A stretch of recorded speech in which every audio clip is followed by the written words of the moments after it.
مسلمانوں کی اکثریت نماز سے غافل ہے۔ اسلام کا دعویٰ ہے، دین کا دعویٰ ہے۔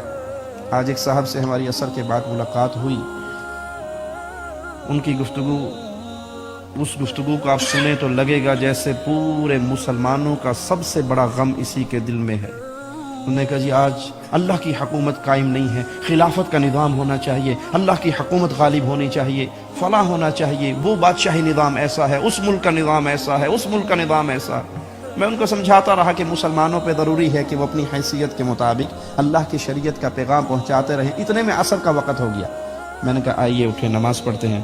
کہا میرے تو کپڑے ٹھیک ہوئے نہیں جی، میں نہیں پڑھنی، تسی پڑھ لو۔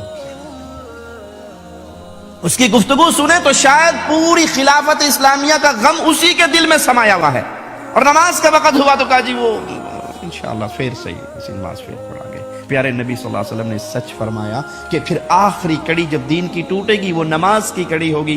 آج اکثریت مسلمانوں کی مسلمان ہے، وہ چاہتی ہے کہ ہم مریں تو ہمارا جنازہ پڑھا جائے، وہ چاہتی، عجیب بات ہے، جس نے خود ساری زندگی نماز نہیں پڑھی اس کا جنازہ نہ پڑھو تو پوری قوم لڑنے کے لیے تیار۔ جی ساڈا پیو مریا تسی جنازہ نہیں پڑھیا؟ اس نے بھائی خود کبھی نماز نہیں پڑھی، اس کا جنازہ پڑھو جو بیچارہ خود نماز پڑھتا تھا، جو خود بے نماز ہے، نہ اس کے غسل کی ضرورت ہے۔ میں دلائل کی بنیاد پہ کہہ رہا ہوں، جذبات کی بنیاد پہ نہیں۔ جو مستقل نماز کا تارک ہے، نہ اس کے لاشے کو غسل دینا چاہیے، نہ اس کی لاش کو کفن دینا چاہیے، نہ اس کی لاش کا جنازہ پڑھنا چاہیے۔ جیسے کہ مردار کو زمین میں پھینک کے مٹی ڈال دیتے ہو، بے نماز کا حق شریعت محمدیہ میں یہ ہے۔ اس کو اس طرح مٹی کے حوالے کر دو جس نے خود کبھی رب کے سامنے سر نہیں جھکایا، اب مرنے کے بعد آپ کہہ رہے ہو اللہم اغفر لہ ورحمہ، اس کو کیا حق ہے کہ اس کا جنازہ ادا کیا جائے؟ پیارے نبی نے فرمایا آخری کڑی جو ٹوٹے گی وہ نماز کی کڑی ہوگی۔